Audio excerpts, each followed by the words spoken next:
ಶ್ರೀಗುರುಭ್ಯೋ ನಮಃ. ಹರಿ ಓಂ.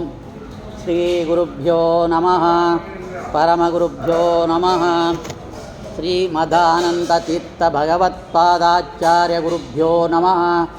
ಓಂ ವೇದವ್ಯಾಸಾಯ ನಮಃ. ಹರಿ ಓಂ.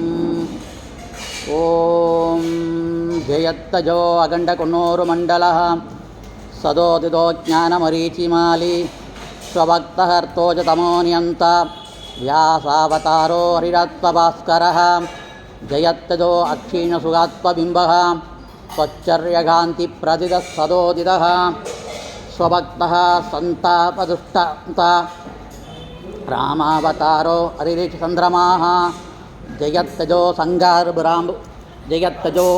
ಸಂಗಾರ್ಬಳಾಂಬುಭೂರೋ ಗುಣೋಚ್ಚರತ್ನಾಕರ ಆತ್ಮವೈಭವಃ ಸದಾ ಸದಾತ್ಮಜ್ಞಾನಾದಿರಾಭ್ಯಃ ಕೃಷ್ಣಾವತಾರೋ ಹರಿರೇಕಸಾಗರಃ ಜಯತಿ ಹರಿಚಿಂತಯಃ ಸರ್ವದೈವೈಕವಂದ್ಯಃ ಪರಮಗುರುರಾವಿಷ್ಠವಾಪ್ಸಿತಸಜ್ಜನಾನಾಂ ನಿಖಿಲಗುಣಗಣಾರ್ನೋ ನಿತ್ಯನಿರ್ಮುಕ್ತದೋಷಃ ಸಾರಸಿಜನಯಿನೋ ಶ್ರೀಪತಿರ್ಮಾನದೋ ನಃ.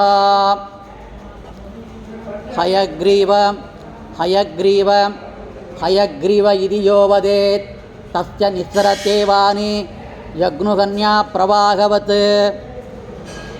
ಕೃಷ್ಣಾಯ ವಾಸುದೇವಾಯ ಹರಯೇ ಪರಮಾತ್ಮನೇ ಪ್ರಣತಕ್ಲೇಶನಾಶಾಯ ಗೋವಿಂದಾಯ ನಮೋ ನಮಃ. ಕಲ್ಯಾಣಾದ್ಭುತಗಾತ್ರಾಯ ಕಾಮಿದಾರ್ಥಪ್ರದಾಯಿನೇ ಶ್ರೀಮತ್ ವೆಂಕಟನಾಥಾಯ ಶ್ರೀನಿವಾಸಾಯ ತೇ ನಮಃ. ಪ್ರಥಮೋ ಹನುಮನ್ನಾಮ ದ್ವಿತೀಯೋ ಭೀಮ ಏವ ಚ ಪೂರ್ಣಪ್ರಜ್ಞಾ ತೃತೀಯಸ್ತು ಭಗವತ್ಕಾರ್ಯಸಾಧಕಃ. ಅಭ್ರಮಂ ಭಂಗರಹಿತಂ ಅಜಡಂ ವಿಮಲಂ ಸದಾ ಆನಂದತೀರ್ಥಮಧುಲಂ ಭಜೆ ತಾಪತ್ರಯಾಪಹಂ. ಬುದ್ಧಿರ್ಬಲಂ ಯಶೋಧೈರ್ಯಂ ನಿರ್ಭಯತ್ವಂ ಅರೋಗತಾ ಅಜಾಡ್ಯಂ ವಾಕ್ಪಡುತ್ವಂಚ ಹನುಮಸ್ಮರಣಾತ್ ಭವೇತ್. ದುರ್ವಾದಿತ್ವಾಂತ್ರವಯೇ ವಿಷ್ಣವೇಂದೀವರೇಂದವೇ ಶ್ರೀರಾಘವೇಂದ್ರ ಗುರವೇ ನಮೋದತ್ಯಂತದಯಾಳವೇ ಪೂಜ್ಯಾಯ ರಾಘವೇಂದ್ರಾಯ ಸತ್ಯಧರ್ಮರತಾಯ ಚ ಭಜತಾಂ ಕಲ್ಪವೃಕ್ಷಾಯ ನಮತಾಂ ಕಾಮಧೇನವೇ ಮೂಕೋಪಿ ಯತ್ಪ್ರಸಾದೇನ ಮುಕುಂದಶಯನಾಯತೆ ರಾಜರಾಜಾಯತೆ ರಿಕ್ತೋ ರಾಘವೇಂದ್ರಂ ತಮಾಶ್ರಯೇ. ತಪಸ್ವಾಧ್ಯಾಯ ಶುಶ್ರೂಷಾ ಕೃಷ್ಣಪೂಜಾರತಂ ಮುನಿಂ ವಿಶ್ವೇಶಂ ಇಷ್ಟದಂ ವಂದೇ ಪರಿವಿರಾಟ್ ಚಕ್ರವರ್ತಿನಂ. ಆಪಾದಮೌಲಿಪರ್ಯಂತಂ ಗುರುಣಾಂ ಆಕೃತಿಂ ಸ್ಮರೇತ್ ತೇನ ವಿಘ್ನಾಃ ಪ್ರಣಶ್ಯಂತಿ ಸಿದ್ಧ್ಯಂ ಚಿತ್ತಮನೋರಥಾಃ. ಶ್ರೀ ಗುರುಭ್ಯೋ ನಮಃ. ಹರಿ ಓಂ. ಹರಿ ಓಂ. ಮಂತ್ರಾಲಯ ಪ್ರಭುಗಳು ಶ್ರೀ ಶ್ರೀ ರಾಘವೇಂದ್ರ ತೀರ್ಥ ಗುರು ಸಾರ್ವಭೌಮರು ರಚನೆ ಮಾಡಿಕೊಟ್ಟಿರುವ ಅದ್ಭುತವಾದ ಒಂದು ಗ್ರಂಥ ಈ ಸರ್ವ ಸಮರ್ಪಣಾ ಗದ್ಯ. ಇದರಲ್ಲಿ ನಾವು ಕಳೆದ 2 ದಿನಗಳ ಕಾಲ ಒಂದು ಶ್ಲೋಕದ ಅರ್ಥ ಮಾತ್ರವೇ ನೋಡ್ತಾ ಇದ್ದೀವಿ. ಅಂತ ಹೇಳಿದಂತೆ ಒಂದೇ ಒಂದು ಶ್ಲೋಕ, ಒಂದು ಗದ್ಯದಲ್ಲಿ ಪ್ರಾರಂಭದ ಸಂಬೋಧನೆ, ಭಗವಂತನ ಸಂಬೋಧನೆ ಏನಿದೆಯೋ ಅದು ಅಪಾರ ಮಹಿಮೆ ಇರುವ ಭಗವಂತನ 3 ರೂಪಗಳು.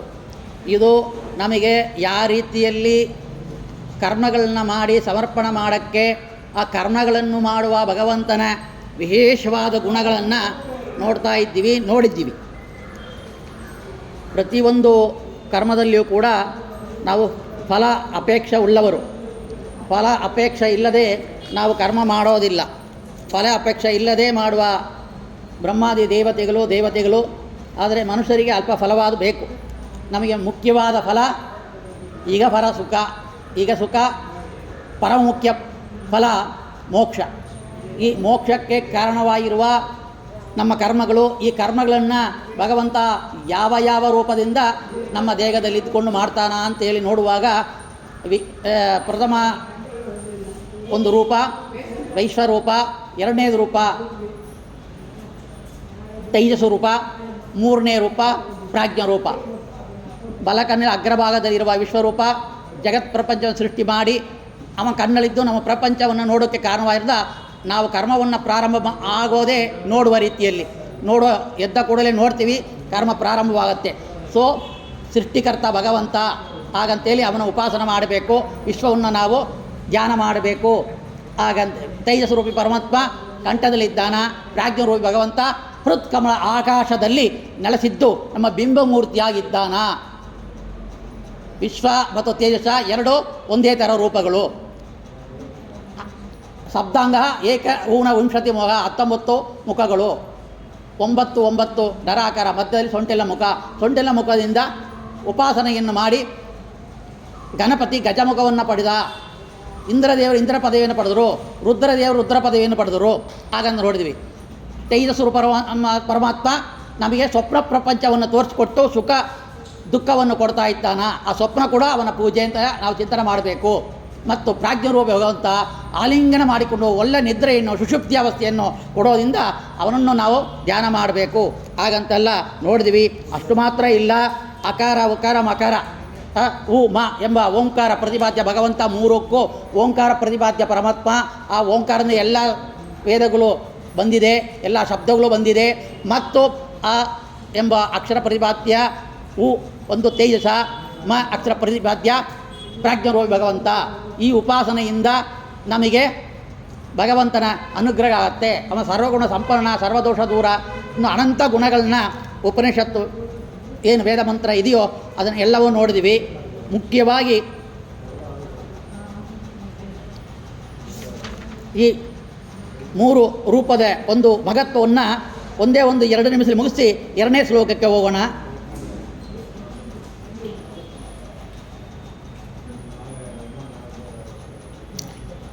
ಉಪನಿಷತ್ ಮಂತ್ರ, ಮಾಂಡೋಕೋ ಉಪನಿಷತ್ ಮಂತ್ರ ಹೇಳ್ತಾ ಇದೆ.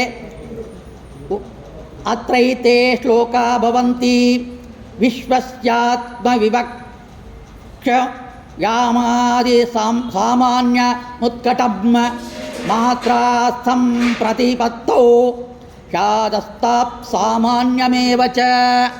ಹಾಗಂತೇಳಿ ಒಂದು ಮಂತ್ರ ಬರ್ತಾ ಇದೆ. ಈ ವಿಶ್ವಾದಿ ರೂಪಗಳನ್ನು ಬಲ್ಲವರಿಗೆ ಏನು ಹಿಂದೆ ತಿಳಿಸಿದ ಫಲಗಳು ದೊರಕುತ್ತಾ ಇದೆ, ದೊರಕುವುದು ಎಂಬ ವಿಷಯದಲ್ಲಿ ಸಂಶಯ ಬೇಡ. ಹಾಗಂತೇಳಿ ಈ ಬ್ರಹ್ಮದೃಷ್ಟವಾದ ಮಂತ್ರಗಳು ಸಂವಾದಿಗಳ ರೂಪದಲ್ಲಿ ಇದೆ. ಮಾತ್ರವೋ ಸಂಪ್ರತಿಪತ್ತೋ ಅಂಶಧ್ಯಾನೇ ಆದಿಮತ್ವಂ ವಿಶ್ವಸ್ಯ ವಿದ್ಯತೆ. ಹಾಗಂತೇಳಿ ನಮ್ಮ ಆಚಾರ್ಯರು ಅದಕ್ಕೆ ಆ ಮಂತ್ರದ ಅರ್ಥವನ್ನು ಭಾಷ್ಯದಲ್ಲಿ ಹೇಳ್ತಾ ಇದ್ದಾರೆ. ಉಪನಿಷತ್ತಿನ ಈ ಮಂತ್ರ ಸಂಪತ್ ಪ್ರತಿಪತ್ತವೋ ಎಂದ ಶಬ್ದಕ್ಕೆ ಅಂಶವೆಂದು ಧ್ಯಾನಿಸಬೇಕು. ಹಾಗಂತೇಳಿ ಜೀವಾತ್ಮನು ಈ ನಿದ್ದೆಯಿಂದ ಎಚ್ಚೆತ್ತಾಗ ನಿದ್ರಾ ಪ್ರೇರಕನಾದ ಪ್ರಾಜ್ಞನಿಂದಲೂ, ಸ್ವಪ್ನದಿಂದ ಎಚ್ಚೆತ್ತಾಗ ತೇಜಸ್ಸಿನಿಂದಲೂ ಅಭಿವ್ಯಕ್ತನಾಗುವುದರಿಂದ ಈ ರೂಪಗಳು ವಿಶ್ವನಿಗೆ ಕಾರಣಗಳು. ಹಾಗಂತ ಹೇಳ್ತಾ ಇದ್ದಾರೆ. ಆದಿಮಾನ್ ಉಪಾಸಕನಿಗೆ ವಿಶ್ವನಿಂದ ಈ ಸಾಮ್ಯ ಸಿದ್ಧಿಸುವುದು. ಅಂದರೆ ಅವನು ಕೂಡ ಆದಿಮಾನಾಗ್ತಾನ. ಯಾರೋ ಇಂಥ ವಿಶ್ವ ತೇಜಸ ಪ್ರಾಜ್ಞ ರೂಪ ಭಗವಂತನನ್ನ ಏನೇನು ಕಾರ್ಯ, ಏನು ಗುಣಗಳು, ಎಲ್ಲೆಲ್ಲಿ ಇದ್ದಾನ, ಇಷ್ಟು ವಿಷಯಗಳು, ಇನ್ನು ತುಂಬ ವಿಷಯಗಳು ಇದೆ. ಅದನ್ನು ನಾವು ನೋಡಿ ಕೇಳಿ ತಿಳಿಬೇಕಾಗತ್ತೆ. ಅದನ್ನು ತಿಳಿದವನು ಏನು ಫಲ, ಅವನು ಆದಿಮಾನಾಗ್ತಾನ. ಭಗವಂತನಂತೆ, ಭಗವಂತನೇ ಆಗೋದಿಲ್ಲ, ಭಗವಂತನಂತೆ ಆ ಸಾಮ್ಯ, ಆ ಗುಣ ಆ ಭಕ್ತನಿಗೂ ಕೂಡ, ಆ ಜ್ಞಾನಿಗೂ ಕೂಡ ಬರ್ತಾ ಇದೆ ಅಂತ ಹೇಳ್ತಾ ಇದ್ದಾರೆ. ಈ ತೈಜಸೋ ಸಾತ್ವ ವಿಜ್ಞಾನೋ ಉತ್ಕರ್ಷೋ ವಿದ್ಯತೆ ಸ್ಫುಟಂ ಮಾತ್ರಾ ಸಂಪ್ರತಿಬದ್ಧೌ ಶಾದುಭಯತ್ವಂ ತದಾವಿಧಂ. ಹಾಗಂತ ಹೇಳ್ತಾರೆ. ಈ ಪ್ರಣವದ 2ನೇ ವರ್ಣವಾದ ಉಕಾರದಿಂದ ಈ ಪ್ರತಿಪಾದ್ಯನಾಗಿರುವ ಪರಮಾತ್ಮನನ್ನು ತಿಳಿದು ಉಪಾಸನ ಮಾಡುವ ಅವನಿಗೆ ಆ ತೈಜ ಸ್ವರೂಪ ಭಗವಂತನು ಏನು ಮಾಡ್ತಾನ, ಸ್ವಪ್ನ ಅವಸ್ಥೆಯಲ್ಲಿ ಒಳ್ಳೆ ಪ್ರಪಂಚವನ್ನೇ ತೋರಿಸ್ಕೊಡ್ತಾ ಇದ್ದಾನ.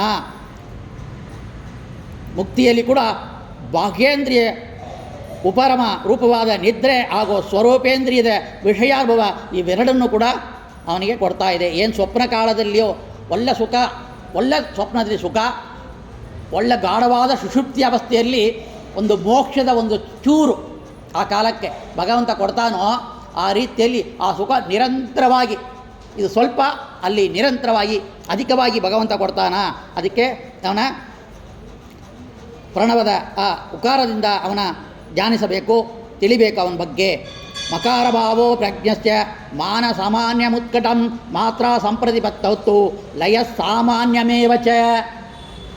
ಈ ಪ್ರಣವದ ತೃತೀಯ ಅಕ್ಷರವಾಗಿರುವ ಈ ಮಕಾರದಿಂದ ಪ್ರತಿಪಾದ್ಯನೆಂದು ತಿಳಿದು ಪರಮಾತ್ಮನ ಅಂಶವೆಂದು ಪ್ರಾಜ್ಞನನ್ನು ಧ್ಯಾನಿಸಿದರೆ ಆ ಉಪಾಸಕನು ಪ್ರಾಜ್ಞನಂತೆ, ಯಾರೋ ಭಗವಂತನಂತೆ ಬಿಂಬರೂಪಿಯಂತೆ ಎಲ್ಲವನ್ನೂ ತನ್ನ ಜ್ಞಾನ ಪ್ರಕಾಶದಲ್ಲಿ ಅಂತರ್ಗತನಾಗಿ ಇಟ್ಟುಕೊಳ್ಳುವವನು. ಅಂದರೆ ಏನರ್ಥ? ನಮ್ಮ ಬಿಂಬರೂಪಿ ಭಗವಂತನಿಗೋ ಮೂಲರೂಪಿ ಭಗವಂತನಿಗೋ ಯಾವ ಥರ ವ್ಯತ್ಯಾಸವೂ ಇಲ್ಲ. ಅವ ಸರ್ವ ಅಂತರ್ಯಾಮಿಯಾಗಿದ್ದಾನ, ಸ್ವಪ್ರಕಾಶನಾಗಿದ್ದಾನ. ಜ್ಞಾನ ಪ್ರಕಾಶನಲ್ಲಿ ಅವ ಎಲ್ಲ ಜ್ಞಾನವನ್ನು ಕೂಡ ತನ್ನಲ್ಲಿ ಇಟ್ಟುಕೊಂಡಿರ್ತಾನ.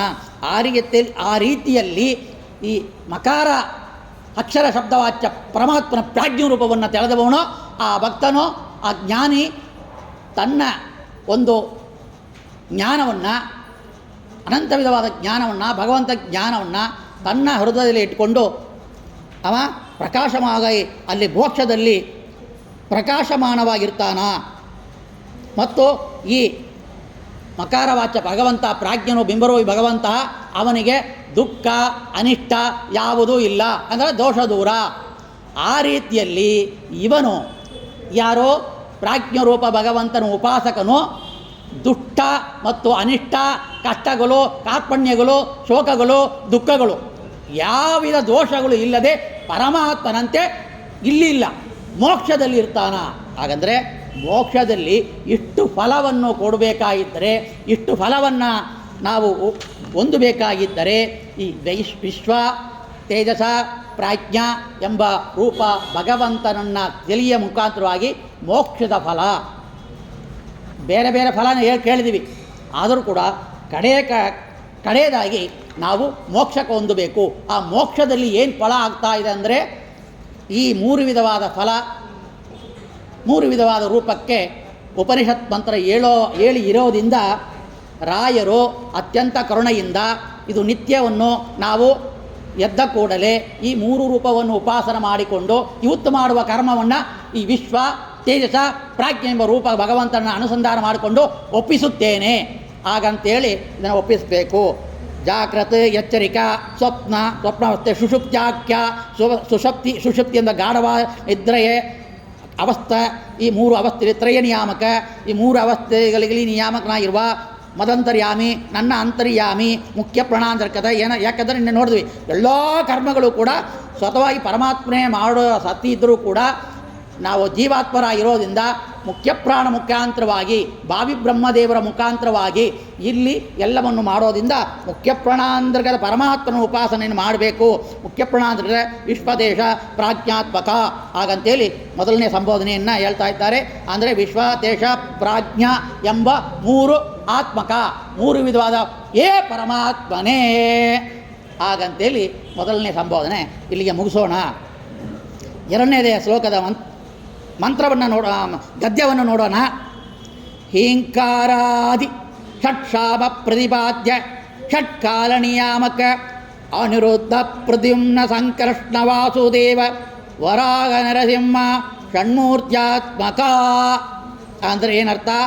ಹೀಂಕಾರಾದಿ ಅಂದರೆ ಇಲ್ಲಿ ಸಾಮವೇದವ ಮಂತ್ರಗಳ ಒಂದು ವಿವರಣೆಯನ್ನು ಸಾಮವೇದ ಚಾಂದೋಕ್ಯ ಉಪನಿಷತ್ ಎಂಬ ಉಪನಿಷತ್ನಲ್ಲಿ ಬರುವ ಈ ಸಾಮವೇದ ಮಂತ್ರಗಳಿಗೆ ಪ್ರತಿಪಾದ್ಯನಾಗಿರುವ ಭಗವಂತನ ಮೂರ್ತಿಗಳನ್ನು ಇಲ್ಲಿ ಯಾವ ರೀತಿಯಲ್ಲಿ ಉಪಾಸನೆಯನ್ನು ಮಾಡಬೇಕು ಅಂತ ಹೇಳಿ ಆ ಮಂತ್ರಗಳ ವಿವರಣೆಯನ್ನು ತಿಳಿಸಿಕೊಟ್ಟಿದ್ದಾರೋ ಆ ರೀತಿಯಲ್ಲಿ ಭಗವಂತನ ಉಪಾಸನೆಯನ್ನು ನಾವು ಈ ರೀತಿಯಲ್ಲಿ ಮಾಡಬೇಕು.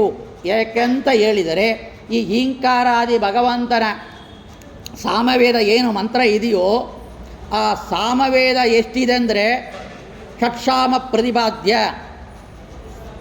ಸಾಮವೇದ 6 ತಗೊಳ್ತಾರೆ. ಇಲ್ಲಿ ಸಾಮವೇದ ಪ್ರತಿಪಾದ್ಯನ ಇರುವ ಷಟ್ಕಾಲ ನಿಯಾಮಕ ಅಂದರೆ 6 ಕಾಲಗಳಿಗೆ ನಿಯಾಮಕನಾಗಿರುವ ಅಲ್ಲಿ ಎಚ್ಚರಿಕೆ ಅವಸ್ಥೆ ಮತ್ತು ಕನಸಿನ ಅವಸ್ಥೆ ಮತ್ತು ಸುಷುಪ್ತಿ ಅವಸ್ಥೆ, ಗಾಢವಾದ ನಿದ್ರೆ ಅವಸ್ಥೆಯಲ್ಲಿರುವ 3 ರೂಪಗಳು ಹೇಳಿದರು. ನಾವು ಸಂಕಲ್ಪ ಮಾಡುವಾಗ ಏನು ಮಾಡ್ತೀವಿ? ಶ್ರೀಕೃಷ್ಣ ಕೃಷ್ಣ ವಿಷ್ಣುರಾಜ್ಞಾ ಶುಭೇ ಶೋಮನೆ ಮುಹೂರ್ತ ಅತ್ಯಬ್ರಹ್ಮಣ ಹೇಳಿ ಕಾಲವನ್ನು ಹೇಳ್ತೀವಿ. ಏನು ವರ್ಷ, ಏನು ಗಂಟದಲ್ಲಿ, ಕಾಲದಲ್ಲಿ, ಯಾವ ಋತುವಿನಲ್ಲಿ, ಯಾವ ಮನ್ವಂತರದಲ್ಲಿ, ಯಾವ ವರ್ಷದಲ್ಲಿ, ಯಾವ ಯೋಗ ಕರ್ಣ ಎಲ್ಲ ಹೇಳ್ತೀವಿ ಅಲ್ವಾ? ಆ ರೀತಿಯಲ್ಲಿ ಕಾಲನಿಯಾಮಕ ಭಗವಂತನನ್ನು ಉಪಾಸನ ಮಾಡಿದ್ರೆ ಮಾತ್ರವೇ ನಾವು ನಮ್ಮ ಫಲ, ನಮ್ಮ ಕರ್ಮ ಸಫಲವಾಗುತ್ತೆ, ಭಗವಂತ ಸ್ವೀಕಾರ ಮಾಡ್ತಾನ. ನಾನು ಮೊನ್ನೆ ಹೇಳಿದಂತೆ ಅಡ್ರೆಸ್ಸನ್ನು ಸರಿಯಾಗಿ ಬರಬೇಕು. ಅಡ್ರೆಸ್ಸನ್ನು ಸರಿಯಾಗಿ ಬರೆದ್ರೆ ಆ ತಪಾಲು ಅವನಿಗೆ ತಲುಪತ್ತೆ. ಆ ರೀತಿಯಲ್ಲಿ ನಮ್ಮ ಕರ್ಮ ಅತ್ಯಂತ ಪರಮಾತ್ಮನಲ್ಲೇ ಸೇರಬೇಕಾಗಿರೋದ್ರಿಂದ ಪರಮಾತ್ಮ ಪಾದಾರ ವಿದ್ಯೆಗಳಲ್ಲೇ ಅದನ್ನು ಒಪ್ಪಿಸಬೇಕು ಹಾಗಂತ ಶಾಸ್ತ್ರ ಹೇಳೋ ಇರೋದ್ರಿಂದ ಈ ಅಡ್ರೆಸ್ಸು ಅಂದರೆ ಕಾಲನಿಯಾಮಕ ಭಗವಂತನನ್ನು ಉಪಾಸನೆಯನ್ನು ಮಾಡೋದ್ರಿಂದ ಇದು ಇನ್ನೂ ಹೆಚ್ಚು ನಮ್ಮ ಕರ್ಮ ಪೂಜಾರೂಪವಾಗತ್ತೆ ಹೇಳ್ತಾ ಇದ್ದಾರೆ. ತತ್ಕಾಲ ನಿಯಾಮಕ ಯಾರ್ಯಾರೋ ಅನಿರುದ್ಧರು ಭಗವಂತ, ಪ್ರದ್ಯುಮ್ನರು ಭಗವಂತ, ಸಂಕರ್ಷಣ ಅಂದರೆ ಸಂಕರ್ಷಣರು ಭಗವಂತ, ವಾಸುದೇವರು ಭಗವಂತ, ವರಾಗರು ಭಗವಂತ, ನರಸಿಂಹರು ಭಗವಂತ, ನರಸಿಂಹ ಷಣ್ಮೂರ್ತ್ಯಾತ್ಮಕ, ಷಣ್ಮೂರ್ತಿಯ ಇರುವ ಏ ಸ್ವಾಮಿಯೇ ಹಾಗಂತೇಳಿ ರಾಯರು ಕೊಂಡಾಡ್ತಾ ಇದ್ದಾರೆ. ಎಲ್ಲಿಯೋ ತಗೊಂಡು ಚಾಂದೋಗ್ಯ ಉಪನಿಷತ್ತು ಮಂತ್ರಗಳಿಗೂ ನಮ್ಮ ಕರ್ಮಗಳಿಗೂ ಕೂಡ ಜೋಡಣೆ ಮಾಡಿ ರಾಯರು ಅನುಗ್ರಹದಿಂದ ತಮ್ಮ ಜ್ಞಾನದ ಬಲದಿಂದ ಅವರ ತಪಸ್ಸಿನ ಪ್ರಭಾವದಿಂದ ಭಗವಂತನ ಯಾವ ಮೂರ್ತಿಗಳನ್ನು ನೋಡಿದರೋ ಆ ಮೂರ್ತಿಗಳನ್ನು ಇಲ್ಲಿ ಕೊಡ್ತಾ ಇದ್ದಾರೆ ರಾಯರು ತಮ್ಮ ಸರ್ವಸಮರ್ಪಣ ಗದ್ಯದಲ್ಲಿ. ಆ ರೀತಿಯಲ್ಲಿ ಈ ಸಾಮವೇದ ನೋಡಿ, ನಮಗೆ ಪ್ರೀತಿಯಾದ ಹಾಡು ಕೆಲವರಿಗೆ ಸಿನಿಮಾ ಹಾಡು. ನನಗೆ ಸಿನಿಮಾ ಹಾಡಲ್ಲಿ ಹಳೆಯ ಹಾಡು ಇಷ್ಟ, ಹೊಸ ಹಾಡು. ಕೆಲವರಿಗೆ ಹಳೆಯ ಹಾಡೆಲ್ಲ ಇಷ್ಟ ಇಲ್ಲ, ಏನು ಅರ್ಥ ಆಗೋದಿಲ್ಲ, ಹೊಸ ಹಾಡು ಇಷ್ಟ. ಏನಪ್ಪ ಹಾಡು, ಈ ಶಬ್ದಗಳು, ಇದು ಡ್ರಮ್ಸು ಏನೂ ಅರ್ಥನೇ ಇಲ್ಲ. ತುಂಬ ಹಳೆ ಹಾಡು ಚೆನ್ನಾಗಿದೆ. ಕಾರಲ್ಲಿ ಹೋಗುವಾಗ ಹಾಡುಗಳಾಗ್ತಾರೆ. ಭಕ್ತರಾದವರು ಪುರಂದರದಾಸರು, ವಿಜಯದಾಸರು, ಕನಕದಾಸರು, ಗೋಪಾಲದಾಸರು ಹಾಡನ್ನು ಹಾಡಿಕೊಂಡು ಅದನ್ನು ಹಾಕ್ಕೊಂಡು ಕೇಳ್ತಾ ಇದ್ದೀವಿ. ಪ್ರತಿಯೊಬ್ಬರಿಗೂ ಕೂಡ ಆ ಶಬ್ದಗಳು, ಗಾನ ತುಂಬ ಇಷ್ಟ. ಈ ಗಾನ ಎಲ್ಲರಿಗೂ ಕೂಡ ಇಷ್ಟ, ಪ್ರಾಣಿಗಳಿಗೂ ಇಷ್ಟ. ಪ್ರಾಣಿಗಳು ರೋಗ ಇದ್ದರೆ ಕೆಲವು ಗಾನವನ್ನು ಹೇಳಬೇಕು, ಕೆಲವು ರಾಗವನ್ನು ಹೇಳಬೇಕು ಅಂತಿದೆ. ಹಾಲು ಚೆನ್ನಾಗಿ ಕರಿತಾ ಇದ್ದಂತೆ ಯಾರೋ ಆ ಟೇಪ್ ರೆಕಾರ್ಡಲ್ಲಿ ಒಳ್ಳೆ ಹಾಡುಗಳಾಗಿ ಹಾಲು ಕರೆಯೋದನ್ನು ನೋಡ್ತಾ ಇದ್ದೀವಿ ಇವಾಗ. ಆ ರೀತಿಯಲ್ಲಿ ಪ್ರಹ್ಲಾದರಾಜರು ಹೊಟ್ಟೆಯಲ್ಲಿ ಇರುವಾಗಲೇ ಆ ಭಾಗವತ ಶ್ರವಣವನ್ನೇ ಮಾಡಿದವರು ನಾರದರ ಮುನಿ ಮುಖಾಂತರವಾಗಿ. ಆ ಶಬ್ದಗಳು, ಹಾಡುಗಳು, ನಾರದರ ಹಾಡುಗಳು ಹೇಳ್ತಾ ಇದ್ದರೆ ಪ್ರಹ್ಲಾದರಾಜರು ಸುಖವಾಗಿ ಕೇಳ್ತಾ ಇದ್ದರು. ಅದಕ್ಕೆ ಆದರೆ ಭಗವಂತನಿಗೆ ಏನು ಹಾಡು ಇಷ್ಟ ಅಂದರೆ ಸರ್ವವೇದ ಪ್ರತಿಪಾದ್ಯ ಸರ್ವ ಶಬ್ದವಾಚನಾಗಿದ್ದರೂ ಕೂಡ ನಾನು ಗಾನದಲ್ಲಿ ಸಾಮಗಾನ ಅಂತ ಹೇಳಿದ್ದಾನ ಗೀತಾಚಾರ್ಯ ಕೃಷ್ಣ. ಅಂದರೆ ಸಾಮಗಾನ ತುಂಬ ಇಷ್ಟ. ಗರುಡನ ಮೇಲೇರಿ ಅವ ಬರುವಾಗ ಆ ಗರುಡನ ರೆಕ್ಕೆಯಿಂದ ಈ ಸಾಮಗಾನವನ್ನು ಕೇಳಿ ಭಗವಂತ ಆನಂದದಿಂದ ಟ್ರಾವೆಲ್ ಮಾಡ್ತಾ ಇರ್ತಾನೆ, ಪಯಣ ಮಾಡ್ತಾ ಇರ್ತಾನೆ, ಆನಂದವಾಗಿರ್ತಾನೆ. ಆ ರೀತಿಯಲ್ಲಿ ಈ ಸಾಮಗಾನದಲ್ಲಿ ಬರುವ ಭಗವಂತನ ಒಂದು ಉಪಾಸನೆಯನ್ನು ನಾವು ನೋಡಬೇಕು. ಸಾಮಗಾನ ಎಲ್ಲರಿಗೂ ಕೂಡ ಮನೆ ವೇದ ಇರೋದಿಲ್ಲ, ಕೆಲವರು ಮಾತ್ರ ಇದೆ. ಕೆಲವರು ಸಾಮವೇದನೇ ಬಿಡ್ತಾರೆ, ಕೆಲವರು ಮಾತ್ರ ಕಲಿತಾರೆ. ಆದರೂ ಕೂಡ ಸಾಮಗಾನದಲ್ಲಿ ಎಷ್ಟು ನಾವು ಅದನ್ನು ಉಪಾಸನೆ ಮಾಡಬೇಕು, ಎಷ್ಟು ಕಲಿಬೇಕೋ ಅಷ್ಟು ನಾವು ಕಲಿಬೇಕು. ನಾವು ಹೇಳಿದ್ವಿ ಗದ್ಯ ಸೇವಾ ಪ್ರಿಯ, ಗದ್ಯ ಸೇವಾ ಮವದಾರ್ಯ ಅಂತ ಹೇಳುವಾಗ ಗದ್ಯವನ್ನು ರಾಯರು ಕೊಟ್ಟಿದ್ದಾರೆ. ಋಗ್ವೇದ ಆಯಿತು, ಯಜುರ್ವೇದ ಆಯಿತು, ಮತ್ತು ಐತ್ರೋ ಉಪನಿಷತ್ತಾಯಿತು, ಮತ್ತು ಕಾಡಕೋ ಉಪನಿಷತ್ತಾಯಿತು, ಶ್ಲೋಕಗಳು ನೋಡಿದ್ವು. ಇದೆಲ್ಲ ಸೇವೆಯೇ. ಇದೇ ರೀತಿ ಸಾಮಗಾನವನ್ನು ಸೇವಾ ರೂಪದಲ್ಲಿ ಇವರು ರಾಯರು ತಗೊಳ್ತಾ ಇದ್ದಾರೆ ಅಂತ ನಾವು ಅನುಸಂಧಾನವನ್ನು ಮಾಡಿಕೊಂಡು ಇದನ್ನು ನೋಡಬೇಕು.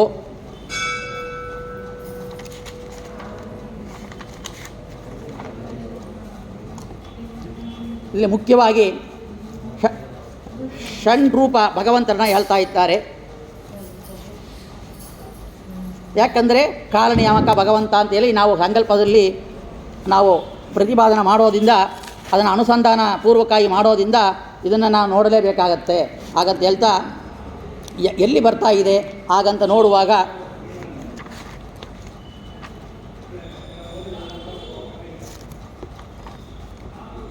ಹೀಂಕಾರಾದಿ ಅಕ್ಷರ ಪ್ರತಿಪಾದ್ಯ ಭಗವಂತನ 22 ರೂಪಗಳು ಹಾಗಂತೇಳಿ ಉಪನಿಷತ್ತು ಹೇಳ್ತಾ ಇದೆ. ಏನು ಅಂತ? ಏಕ ವಿಂಶತ್ಯಾದಿತ್ಯಮಾಪ್ನೋತಿ ಏಕವಿಂಶೋ ವಾಯುದೋಸ್ಸಾವಾದಿತ್ಯ ದ್ವಾವಿಂಶೇನ ಪರಮಾದಿತ್ಯ ಜಯತೆ ತನ್ನಾಕಂ ತದ್ವಿಶೋಕಂ ಹಾಗಂತೇಳಿ ಒಂದು ಸಾಮಗಾನದ ಉಪನಿಷತ್ ಮಂತ್ರ ಇದೆ. ಇಲ್ಲಿ ನಿಧನ ಎಂಬ ನಾಮದಲ್ಲಿರುವ ನ ಎಂಬ 21ನೇ ಅಕ್ಷರವಾದ ವಾಚ್ಯನಾದ ಈ ಕಲ್ಕಿ ಉಪಾಸನೆಯಿಂದ ಆದಿತ್ಯನಲ್ಲಿ ಉಪಾಸಕನು ಮಾಡಬೇಕು ಹಾಗಂತೇಳಿ ಅನಂತ ವಿಧವಾದ ರೂಪಗಳನ್ನ ಕೂಡ ಇಲ್ಲಿ ಹೇಳ್ತಾ ಇದ್ದಾರೆ. ಈ ರೀತಿಯಲ್ಲಿ ಈ ಸಾಮಗಾನದಲ್ಲಿ ಮುಖ್ಯವಾಗಿ ನಾವು ನೋಡಬೇಕಾದ ಸಂಕ್ಷಿಪ್ತವಾಗಿ ನೋಡಬೇಕಾಗಿದ್ದರೆ ತುಂಬ ದೊಡ್ಡ ವಿಷಯವಾಗಿದೆ. ಇದು ನೋಡಿರೋ 1 ವಾರ ಆಗಬೇಕಾಗತ್ತೆ. ಆದರೂ ಕೂಡ ನಾವು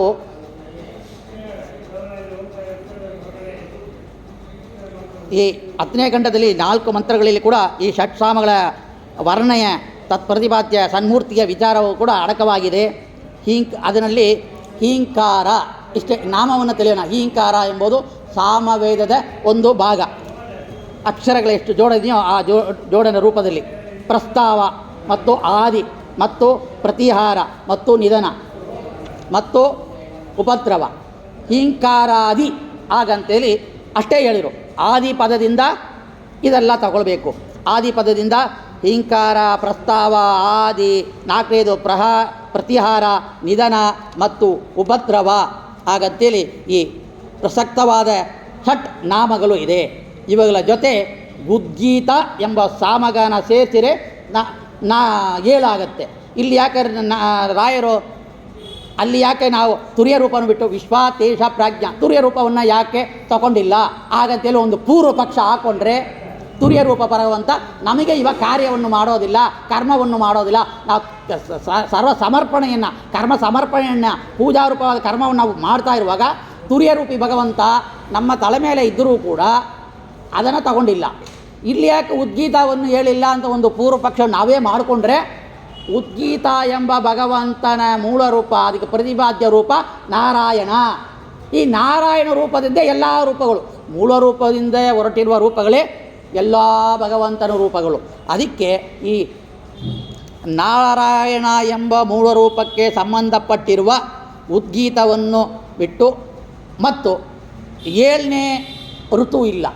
ವಸಂತಾದಿ ಋತುಗಳು ನಮಗೆ 6 ಋತುಗಳು. 6 ಋತುಗಳಿಗೂ 6 ನಿಯಾಮಕ ರೂಪವನ್ನು ಈ ಸಾಮವೇದ ಮಂತ್ರ ಹೇಳಿರೋದ್ರಿಂದ ಅದನ್ನು ತಗೊಳ್ತಾ ಇದ್ದಾರೆ ಅಂತೇಳಿ ನಾವು ನೋಡಬೇಕು.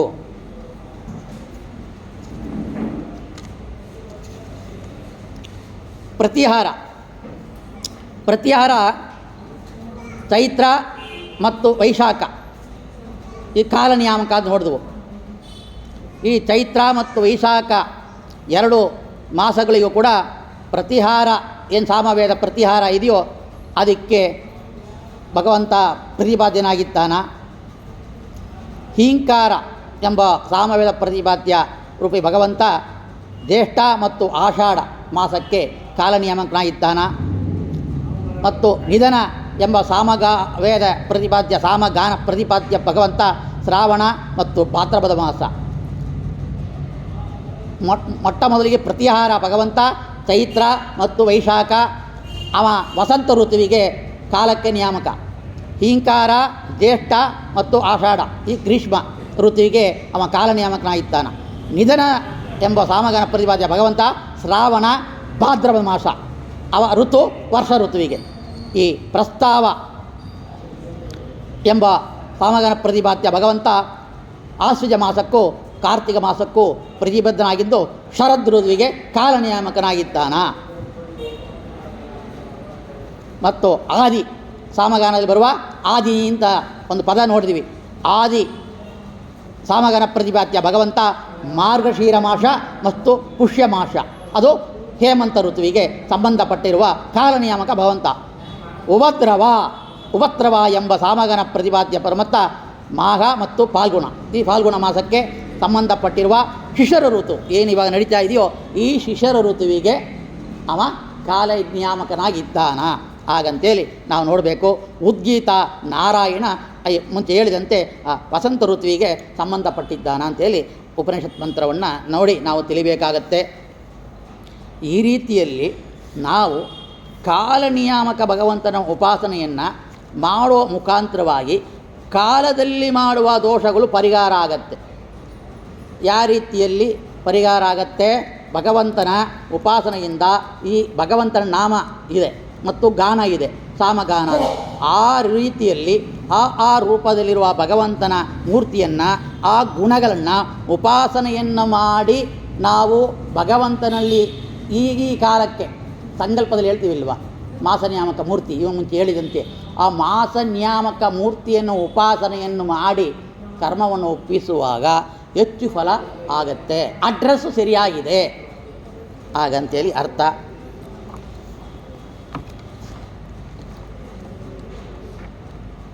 ಮತ್ತು ಮುಖ್ಯವಾಗಿ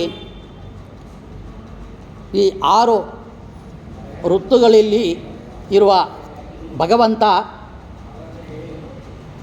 ಯಾವ ರೀತಿಯಲ್ಲಿ ಅವ ನಮ್ಮ ಕಾಲವನ್ನು ನಡೆಸ್ತಾ ಇದ್ದಾನ ಅಂತ ಹೇಳುವಾಗ ಅವ ಸರ್ವದೋಷ ದೂರನಾಗಿ, ಗುಣಪರಿಪೂರ್ಣನಾಗಿ, ಸರ್ವವ್ಯಾಪ್ತನಾಗಿ.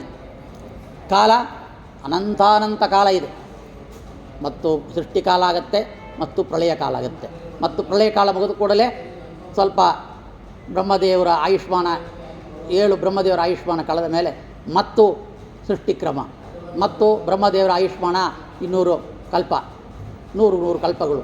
ಈ ರೀತಿಯಲ್ಲಿ ಸೃಷ್ಟಿಕ್ರಮ ಆಗ್ತಾನೇ ಇರುತ್ತೆ. ಈ ಋತುಗಳು ಕಾಲಗಳು ಬರ್ತಾನೇ ಇರುತ್ತೆ. ಈ ರೀತಿಯಲ್ಲಿ ನಾವು ಸಂಕಲ್ಪ ಮಾಡುವಾಗ ನಮ್ಮ ಹುಟ್ಟಿನ ಜನ್ಮ, ಮನುಷ್ಯ ಜನ್ಮ, ಅದು ಸಂಕಲ್ಪ ಇಲ್ಲದೆ ಮಾಡುವ ಕರ್ಮಗಳು ಫಲ ಕೊಡೋದಿಲ್ಲ. ನಾವು ಮಾಡೋದು ಅಲ್ಪ ಕರ್ಮಕ್ಕೆ ಅಲ್ಪ ಕಾಲದಲ್ಲಿ ಎಷ್ಟು ಅಲ್ಪವಾಗಿ ನಾವು ಕರ್ಮವನ್ನು ಮಾಡ್ತಾ ಇದ್ದೀವಿ. ಈ ಅಲ್ಪ ಕಾಲದಲ್ಲಿಯೂ ಮಾಡುವ ಕರ್ಮಗಳಿಗೂ ಕೂಡ ಮಗತ್ರವಾದ ಮೋಕ್ಷಾದಿ ಕರ್ಮಗಳನ್ನೇ ಭಗವಂತ ಕೊಡ್ತಾ ಇದ್ದಾನ. ಹಾಗಂತೇಳಿ ನಾವು ಚಿಂತನೆ ಮಾಡಿದರೆ ಭಗವಂತ ಕಾರುಣ್ಯ ಬಿಟ್ಟು, ಅವನ ಕಾರುಣ್ಯ ಬಿಟ್ಟು ಬೇರೆ ಯಾವುದೂ ಇಲ್ಲ. ಹಾಗಂತೇಳಿ ತಿಳಿದು ಚಿಂತನೆ ಮಾಡಿ ಈ 6 ಋತು, 6 ಕಾಲ, 6 ಸಾಮವೇದ ಪ್ರತಿಪಾದ್ಯ ಮತ್ತು ಭಗವಂತನ ಮೂರ್ತಿಗಳನ್ನು ನಾವು ನಿತ್ಯದಲ್ಲಿಯೂ ಕೂಡ ಆ ಕಾಲಕ್ಕೆ ನಾವು ಸಂಬಂಧಪಟ್ಟ ಕಾಲಕ್ಕೆ ಚಿಂತನೆಯನ್ನು ಮಾಡೋಣ. ಹಾಗಂತೇಳಿ ತಿಳಿಸ್ತಾ ಇಷ್ಟನ್ನು ಹೇಳ್ತಾ ಇದ್ದಾರೆ ರಾಯರು. ನೋಡ್ರಿ, ಇದಕ್ಕೆ ಅರ್ಥ ಮಾತ್ರ ನೋಡೋಣ. ಹಿಂಕಾರಾದಿ ಷಟ್ಸಾಮ ಪ್ರತಿಪಾದ್ಯ. ಹಿಂಕಾರಾದಿ ಸಾಮ ವೇದ ಗುಂಪು ಮಂತ್ರಗಳಿಗೆ ಪ್ರತಿಪಾದ್ಯನಾಗಿರುವ ಷಟ್ಸಾಮ ಪ್ರತಿಪಾದ್ಯ, 6 ಸಾಮ ಪ್ರತಿಪಾದ್ಯನಾಗಿರುವ ಷಟ್ಕಾಲ ನಿಯಾಮಕ, 6 ಕಾಲಕ್ಕೆ ನಿಯಾಮಕನಾಗಿರುವ ಅನಿರುದ್ಧ, ಪ್ರದ್ಯುಮ್ನ, ಸಂಕೃಷ್ಣ, ವಾಸುದೇವ, ವರಾಹ, ನರಸಿಂಹ. ಈ ರೀತಿಯಲ್ಲಿ 6 ಕಾಲಗಳಿಗೂ ಕೂಡ ಈ ನರಸಿಂಹ ತನಕ 6 ರೂಪಗಳು ಕಾಲೇ ನಿಯಾಮಕನಾಗಿದ್ದಾನ. ಹಾಗಂತೇಳಿ ಇರುವ ಸನ್ಮೂರ್ತಿಯಾತ್ಮಕ 6 ರೂಪಗಳ ಇರುವ ಹೇ ಭಗವಂತ. ಹಾಗಂತೇಳಿ ಇದನ್ನು ನಾವು ಚಿಂತನೆಯನ್ನು ಮಾಡಬೇಕು. ಈ ಚಾಂದೋಕ್ಯ ಉಪನಿಷತ್ನಲ್ಲಿ ಈ 6 ಋತುಗಳಲ್ಲಿಯೂ ನೋಡ್ರಿ, ಇದು ಪ್ರವಚನ ಮಾಡಿದ್ರೆ ಇದಕ್ಕೆ ಒಂದು ತಿಂಗಳು ಬೇಕು. ಒಂದೊಂದು ಋತುಗಳಲ್ಲಿಯೂ ಕೂಡ ನಾವು ಒಂದೊಂದು ಫಲ ಪಡಿತಾ ಇದ್ವಿ, ಒಂದೊಂದು ಅನುಭವ ಆಗ್ತಾ ಇದೆ. ವಸಂತ ಋತು ತಂಪಾಗಿರುತ್ತೆ, ಮತ್ತು ಗ್ರೀಷ್ಮ ಋತು, ಮತ್ತು ವರ್ಷ ಋತು, ಮಳೆಕಾಲ. ಈ ಒಂದೊಂದು ಕಾಲದಲ್ಲಿಯೂ ಕೂಡ ಭಗವಂತ ಪೃಥಿವಿಯಲ್ಲಿ, ಆಕಾಶದಲ್ಲಿ, ಮತ್ತು ಅಗ್ನಿಯಲ್ಲಿ ಮತ್ತು ಮಂಜುವಿನಲ್ಲಿ ವ್ಯಾಪ್ತನಾಗಿರ್ತಾನೆ. ಆ ರೀತಿಯಲ್ಲಿ ಈ 6 ಋತುಗಳಿಗೂ ಕೂಡ 6 ವಿಧವಾದ ಮೂರ್ತಿಯಾದ ಭಗವಂತ 6 ವಿಧವಾದ ರುಚಿಯಾಗಿದೆಯೋ 6 ಷಟ್ ರುಚಿಗಳು, ಅಂದರೆ ಷಟ್ ಋತುಗಳಿಗೂ ಕೂಡ 6 ವಿಧ ತಾಪತ್ರಯ ಇದೆ. ಸುಖವೂ ಇದೆ, ದುಃಖವೂ ಇದೆ. ಅದಕ್ಕೆ ಏನು ಮಂತ್ರ ಹೇಳ್ತಾ ಇದೆ ಅಂತೇಳಿದರೆ, ಏನಪ್ಪ ಶನಿ, ಏನಪ್ಪ ಪಿಶಾಚಿ ಮಳೆ ಒಯ್ತಾ ಇದೆ, ನನ್ನ ಕೆಲಸವನ್ನೇ ಕೆಡಿಸ್ತಾ ಇದೆ ಮಳೆ. ಏನೋ ಬಿಸಿಲಪ್ಪ, ಎಲ್ಲಿ ಹೋಗೋಕ್ಕಾಗೋದಿಲ್ಲ, ಬರೋಕ್ಕಾಗೋದಿಲ್ಲ, ಒಂದೇ ನೀರು ಅಡಿಕೆ, ಏನೋ ಯಾವಾಗಲೂ ಹಸಿವು. ನೋಡಿ, ಒಂದೊಂದು ಕಾಲಕ್ಕೂ ಕೂಡ ಒಂದೊಂದು ಕಷ್ಟ ದುಃಖಗಳು ತಾಪತ್ರಯಗಳಿದೆ. ಇದನ್ನು ಬೈಬಾರ್ದು ಅಂತ ಉಪನಿಷತ್ ಮಂತ್ರ ಹೇಳ್ತಾ ಇದೆ. ಈ ಮೂರ್ತಿ, ಭಗವಂತನ ಮೂರ್ತಿ ಇರುವಾಗ ಈ ಕಾಲವನ್ನು ಬೈದರೆ ಕಾಲ ನಿಯಾಮಕ ಭಗವಂತನ ಬೈದಂತೆ. ಭಗವಂತನ ಬೈದರೆ ಏನಾಗತ್ತೆ? ಆ ಗುಣವನ್ನು ಭಗವಂತನಲ್ಲಿ ನಾವು ಕೋಪ ಮಾಡಿಕೊಂಡ್ರೆ ಭಗವಂತನ ಬೈದಂತೆ. ಆ ದೇವತೆಗಳು ಮಾತ್ರ ಇಲ್ಲ, ವೇದ ಮಂತ್ರ ಮಾತ್ರ ಇಲ್ಲ, ವೇದವಾಣಿ ಲಕ್ಷ್ಮಿಯನ್ನೂ ಬೈದಂತೆ, ಕಾಲನಿಯಾಮಕ ಭಗವಂತನೂ ಬೈದಂತೆ. ಹಾಗಂದರೆ ಯೋಗಿ ತಪಸ್ವಿಗಳು ಯಾವ ರೀತಿಯಲ್ಲಿ ಮಾಡ್ತಾ ಇದ್ದಾರೆ? ಎಷ್ಟು ಚಳಿಯಾಗಲಿ ಮಳೆಯಾಗಲಿ ಗುಡುಗಾಗಲಿ ಏನಿದ್ದರೂ ಆ ಬ್ರಹ್ಮ ಮುಹೂರ್ತದಲ್ಲಿ ಎದ್ದು ನಡುಗುವ ಚಳಿಯಲ್ಲಿ ಸ್ನಾನ ಮಾಡ್ತಾರೆ, ಬಿಸಿಲಿನಲ್ಲಿ ಓಡಾಡ್ತಾರೆ. ಕಾಲಿಗೆ ಚಪ್ಪಲಿ ಕೂಡ ಇರೋದಿಲ್ಲ ಕೆಲವರಿಗೆ, ಯೋಗಿಗಳಿಗೆ, ಜ್ಞಾನಿಗಳಿಗೆ. ಅವರೆಲ್ಲ ಇಷ್ಟು ತಪಸ್ಸು, ಹಿಮಾಲಯ ಬೆಟ್ಟ, ಈ ಬೆಂಗಳೂರು ಚಳಿಯೇ ನಮಗೆ ತಡೆಯೋಕ್ಕಾಗೋದಿಲ್ಲ ಅಂತ ಅಂತೀವಿ. ಆದರೆ ಹಿಮಾಲಯ ಬೆಟ್ಟದಲ್ಲಿ ಜ್ಞಾನಿಗಳು ಇವತ್ತು ಕೂಡ ತಪಸ್ಸನ್ನು ಮಾಡ್ತಾ ಇದ್ದಾರೆ. ಆ ತಪಸ್ವಿಗಳಿಗೆ ಆ ಚಳಿ ಏನು ಆಗೋದಿಲ್ಲ. ಏನು ಸ್ವೆಟ್ರ್ ಗಿಟ್ರು ಅದು ಇದು ಹಾಕ್ಕೊಂಡು ಮೇಲೆ ಒದ್ಕೊಂಡು ಮಾಡಿಕೊಂಡು ಕಂಬಳಿ ಒದ್ಕೊಂಡು ನಿದ್ದೆ ಮಾಡ್ರೂ ಕೂಡ ನಮಗೆ ಬೈತಾ ಇರ್ತೀವಿ. ಆದರೆ ಅವರು ಯಾವ ರೀತಿಯಲ್ಲಿ ತಪಸ್ಸು ಮಾಡ್ತಾ ಇದ್ದಾರೆ? ರಾಯರು ಎಷ್ಟು ವರ್ಷಗಳ ಕಾಲ ತಪಸ್ಸು ಮಾಡಿದರು, ಎಷ್ಟು ಜನ್ಮಗಳಿಗೆ ತಪಸ್ಸು ಮಾಡಿದರು. ಆ ರೀತಿಯಲ್ಲಿ ತಪಸ್ಸು ಮಾಡೋಕ್ಕೆ ಏನು ಕಾರಣ?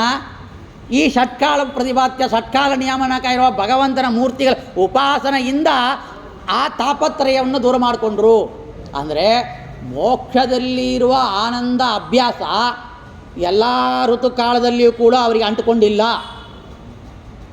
ಎಲ್ಲ ಕಾಲದಲ್ಲಿಯೂ ಕೂಡ ಅವರು ಒಂದೇ ರೀತಿಯಲ್ಲಿ ನಿರ್ವಿಕಾರವಾಗಿ ತಪಸ್ಸು, ಪೂಜೆ, ಜಪ, ತಪ, ಅನುಷ್ಠಾನ ಎಲ್ಲವನ್ನು ಮಾಡಿದರು. ಯಾವ ರೀತಿಯಲ್ಲಿ ಏನು ಕಾರಣ?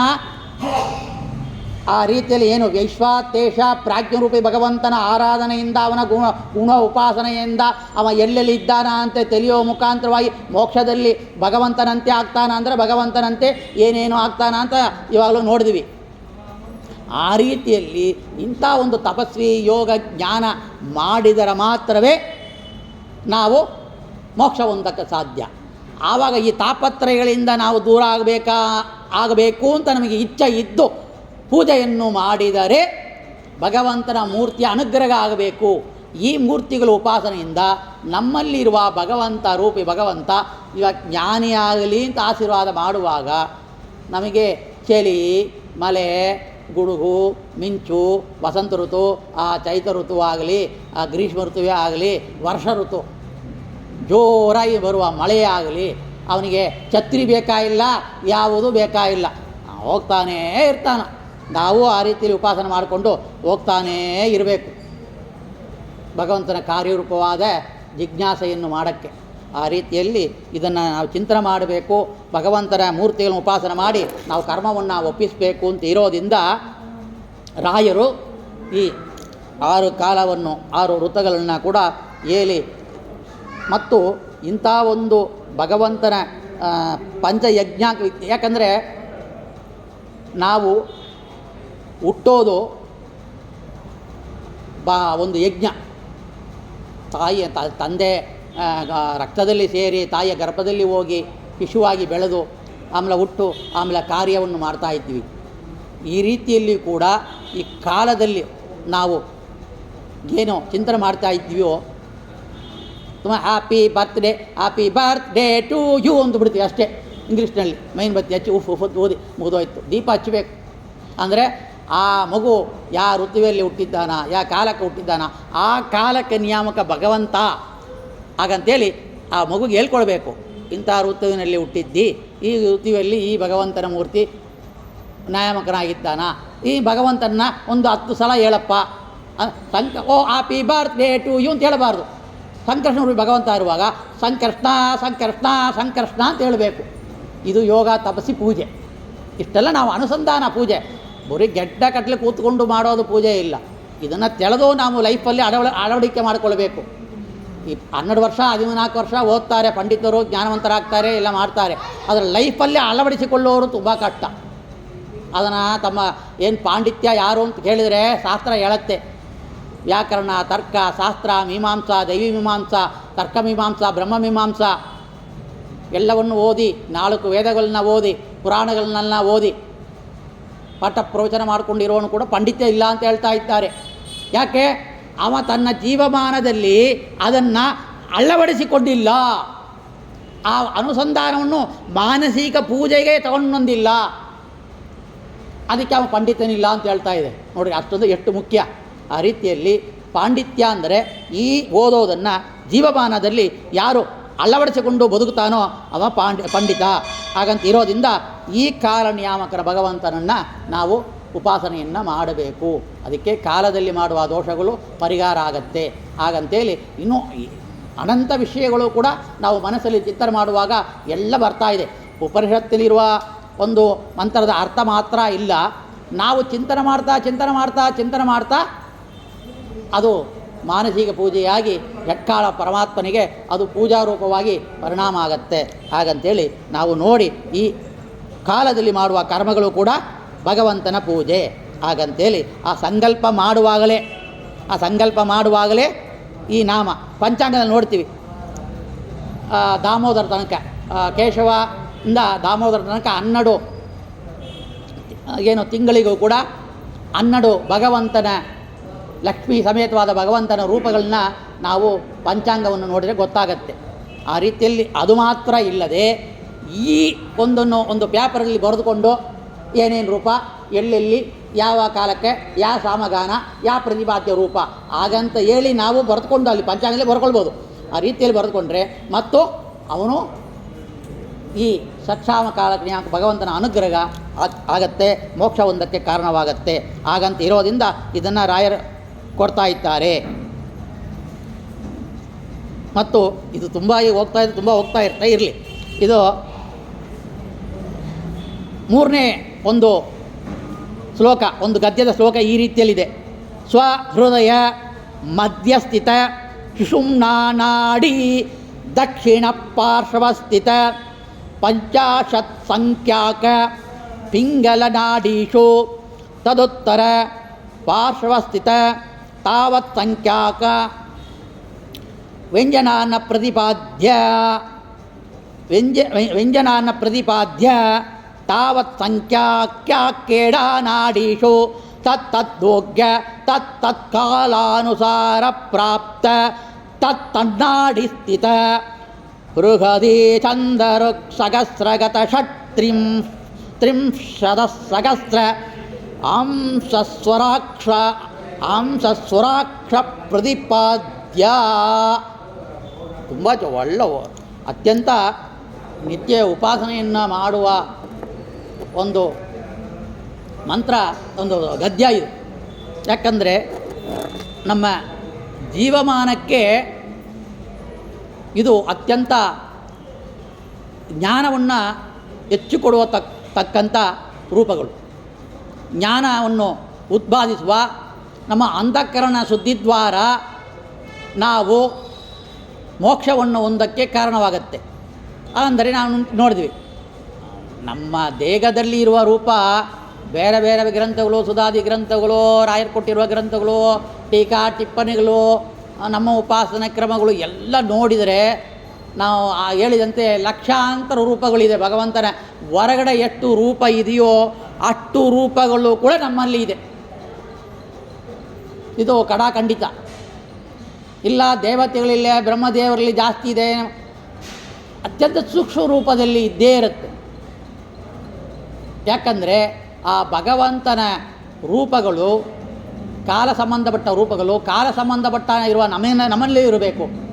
ಯಾಕಂದರೆ ವೇದಮಂತ್ರ ಹೇಳ್ತಾ ಇದೆ, ಪುರಾಣಗಳು ಹೇಳ್ತಾ ಬ್ರಹ್ಮಾಂಡವನ್ನು ಪಿಂಡಾಂಡದಲ್ಲಿ ಇಡುವ ಒಂದು ಸಾಮರ್ಥ್ಯ ಆ ಭಗವಂತನಲ್ಲಿ ಇದೆ ಅಂತೇಳಿ ಆ ಶ್ಲೋಕ ನನಗೆ ಮರ್ತೋಯ್ತು. ಆ ರೀತಿಯಲ್ಲಿ ಆ ಪಿಂಡಾಂಡದಲ್ಲಿ ನಮ್ಮ ಭಗವಂತನ ರೂಪಗಳ ಉಪಾಸನೆಯಿಂದ ಆ ಮೂರ್ತಿಗಳು ನಮ್ಮಲ್ಲಿ ಸನ್ನಿಧಾನ ಹೆಚ್ಚಾಗತ್ತೆ. ರಾಯರಂಥ ಮಹಾನುಭಾವರು ಯಾವ ರೀತಿಯಲ್ಲಿ ಅವ್ರನ್ನ ಇಷ್ಟು ಜನ ಲಕ್ಷಾಂತರ ಕೋಟ್ಯಾಂತರ ಜನ ಕೊಂಡಾಡ್ತಾ ಇದ್ದಾರೆ.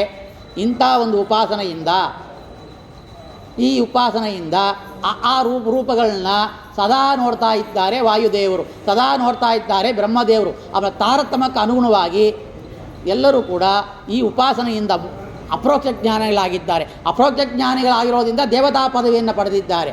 ಅಪ್ರೋಕ್ಷ ಜ್ಞಾನ ದೇವತಾ ಪದವಿಯನ್ನು ಪಡೆದು ನಮ್ಮ ದೇಹದಲ್ಲಿ ಕರ್ಮಜ ದೇವತೆ ಮತ್ತು ಇಂದ್ರಾಭಿಮಾನಿ ದೇವತೆಗಳಾಗಿ, ಮಾನವಾಭಿಮಾನಿ ದೇವತೆಗಳಾಗಿ ಮತ್ತು ವಾಕಾಭಿಮಾನಿ ದೇವತೆಗಳಾಗಿ, ಅಹಂಕಾರಾಭಿಮಾನಿ ದೇವತೆಗಳಾಗಿ ಮತ್ತು ಮಗತತ್ವ ಅಭಿಮಾನಿಗಳಾಗಿ ಅವರು ಇರಕ್ಕೆ ಸಾಧ್ಯವಾಯಿತು.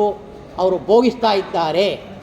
ಭೋಗವನ್ನು, ದೇವತಾ ಎಂಬ ಭೋಗವನ್ನು, ಆ ಪದವಿಯನ್ನು ಪಡೆದು ಭಗವಂತನಲ್ಲಿ ನಿತ್ಯ ರಮಣ ಮಾಡ್ತಾ ಇದ್ದಾರೆ ದೇವತೆಗಳು. ನಾವು ಕೂಡ ಇದನ್ನು ತಿಳಿಬೇಕು. ಅದಕ್ಕೆ ರಾಯರು ಕರುಣೆಯಿಂದ ಬರೆದುಕೊಂಡಿದ್ದಾರೆ. ಇದಕ್ಕೆ ಅರ್ಥ ಮಾತ್ರ ಹೇಳ್ತೀನಿ. ಸ್ವಹೃದಯ, ಸ್ವ ತನ್ನ, ನನ್ನ, ನಿಮ್ಮ ಸ್ವಹೃದಯ ಮಧ್ಯಸ್ಥಿತ, ಹೃದಯದಲ್ಲಿರುವ ಮಧ್ಯಭಾಗದಲ್ಲಿರುವ ಹಿತವಾಗಿರುವ ಸುಷುಮ್ನಾ ನಾಡಿ ದಕ್ಷಿಣ ಪಾರ್ಶ್ವಸ್ಥಿತ, ದಕ್ಷಿಣ ಭಾಗದಲ್ಲಿ ಬಲಭಾಗದಲ್ಲಿ ಪಾರ್ಶ್ವದಲ್ಲಿ ಸ್ಥಿತವಾಗಿರುವ ಏನು ಸುಷುಮ್ನಾ ನಾಡಿ, ಸುಷುಮ್ನಾ ನಾಡಿ ಮಧ್ಯ, ಅದು ಹೃದಯದ ಮಧ್ಯದಲ್ಲಿ ಹೋಗಿರುವ ಸುಷುಮ್ನಾ ನಾಡಿ, ಅದು ಬ್ರಹ್ಮನಾಡಿ, ಸುಷುಮ್ನಾ ನಾಡಿ ಮತ್ತು ಮೋಕ್ಷನಾಡಿ. ಹಲವಾರು ರೀತಿಯಲ್ಲಿ ಬೇರೆ ಬೇರೆ ರೀತಿಯಲ್ಲಿ ಕರೀತಾ ಇರ್ತಾರೆ. ಈ ರೀತಿಯಲ್ಲಿರೋ ಸುಷುಮ್ನಾ ನಾಡಿ ದಕ್ಷಿಣ ಪಾರ್ಶ್ವಸ್ಥಿತ, ಆ ಸುಷುಮ್ನಾ ನಾಡಿಯ ದಕ್ಷಿಣ ಭಾಗದಲ್ಲಿ ಸ್ಥಿತವಾಗಿರುವ, ಅಲ್ಲಿ ಇರುವ ಪಾರ್ಶ್ವಸ್ಥಿತವಾಗಿರುವ ಪಂಚಾಶತ್ ಸಂಖ್ಯಾಕ, ಅಂದರೆ ಪಂಚಾಶತ್ ಅಂದರೆ 50 ಸಂಖ್ಯೆಯಲ್ಲಿ ಒಳಗೊಂಡಿರುವ ಪಿಂಗಲ ನಾಡಿಸು.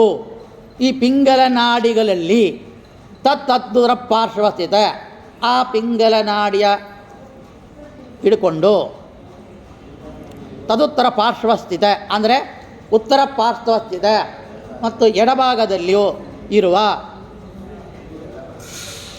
ಸಂಖ್ಯಾಕೇಡಾನಾಡಿಸು, ಪಿಂಗಲನಾಡಿ ಮತ್ತು ಇಡಾನಾಡಿ, ಸಂಖ್ಯಾ ಇಡಾನಾಡಿಸು, ಕೇಡ ಇಲ್ಲ ಇಡಾನಾಡಿಸು ಅಂತ ಓದಬೇಕು.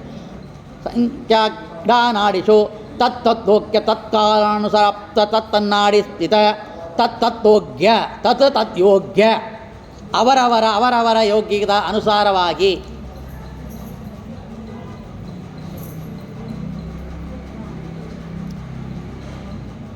ಅಂದರೆ ತಾವತ್ ಸಂಖ್ಯೆ ಅಷ್ಟೇ ಸಂಖ್ಯೆ ಇರುವ 50 ಮುಂಚೆ ಹೇಳುದು. ವ್ಯಂಜನಾನ ಪ್ರತಿಪಾದ್ಯ ಪಿಂಗಲನಾಡಿಸು ಮತ್ತು ವ್ಯಂಜನಾಕ್ಷರ ಪ್ರತಿಪಾದ್ಯನ ಇರುವ ತತ್ಸಾಂಖ್ಯ ಇಡಾನಾಡಿಸು ಅಂದರೆ ವ್ಯಂಜನ ಪ್ರತಿಪಾದ್ಯನ ಇರುವ ಇಡಾನಾಡಿ ತತ್ತತ್ತೋಗ್ಯ ಆ ಯೋಗ್ಯದ ಅನುಸಾರವಾಗಿ ತತ್ತತ್ಕಾಲಾನುಸಾರ ಪ್ರಾಪ್ತ ಆ ಯೋಗ್ಯತೆಗೆ ಅನುಸಾರವಾಗಿ ಆ ಕಾಲದಲ್ಲಿ ಪಡೆದಿರುವ ಏನು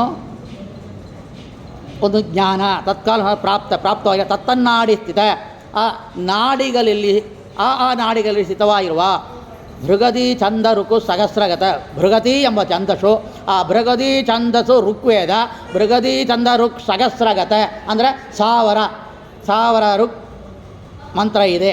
ಅಂದರೆ ಷಟ್ತ್ರೀಂ ಅಂದರೆ ಸಹಸ್ರ ಹಂಸ ಸ್ವರಾಕ್ಷರ ಪ್ರತಿಪಾದ್ಯ ಅಂದರೆ 1000 ಮಂತ್ರಗಳು ಈ ಭೃಗದಿ ಸಹಸ್ರಲ್ಲಿ ಇದೆ.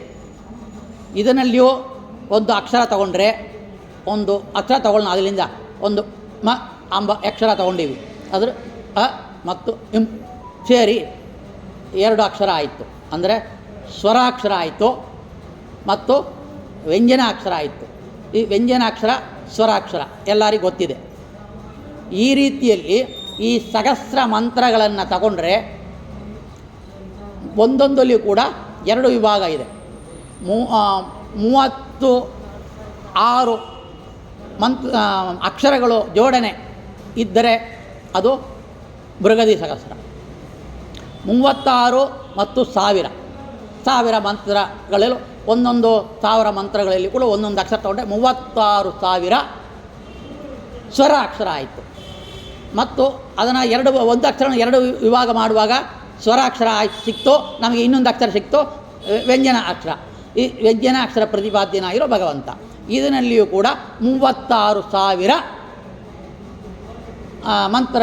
ಮಂತ್ರಗಳಲ್ಲಿಯೂ 36,000 ಅಕ್ಷರಗಳು ಆಯಿತು. 36,000 ಸ್ವರಾಕ್ಷರ ಮತ್ತು 36,000 ವ್ಯಂಜನ ಎಂಬ ಅಕ್ಷರ, ಒಟ್ಟು 72,000 ಅಕ್ಷರಗಳು ಆಗಿವೆ.